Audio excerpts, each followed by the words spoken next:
June 14th, 1969. It was Father's Day weekend in the Great Smoky Mountains National Park.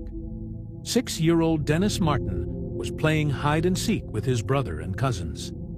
His father watched him hide behind a bush. It was a safe, open, grassy field. He was only 20 feet away. But when the father went to check on him just 60 seconds later, Dennis was gone. There was no sound. There was no trace. It was as if the earth had opened up and swallowed him whole. What followed was the largest search and rescue operation in the history of the National Park Service. 1,400 people scoured the woods. But then, something strange happened. A unit of the Green Berets, U.S. Special Forces, arrived. They were heavily armed. Why would the military send special forces to find a lost child? They weren't just looking for a boy. They were hunting something. Miles away from the search zone, a tourist named Harold Key was walking with his family.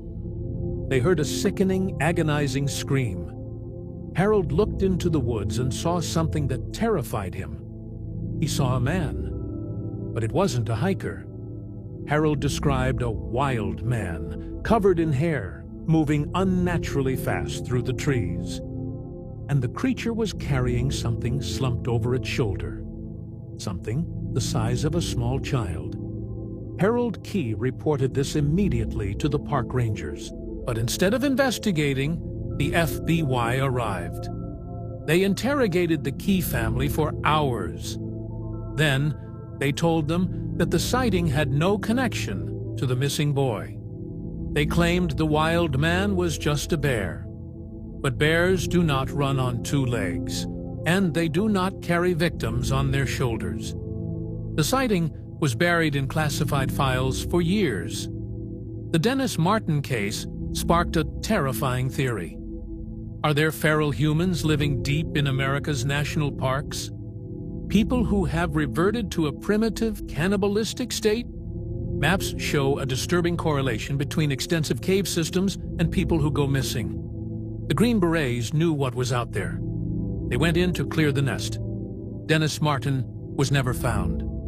Not a shoe, not a piece of clothing, just silence. If you visit the Great Smoky Mountains, stay on the path and don't play hide-and-seek. Who took him? Subscribe to Dark Era Docs for more wilderness nightmares.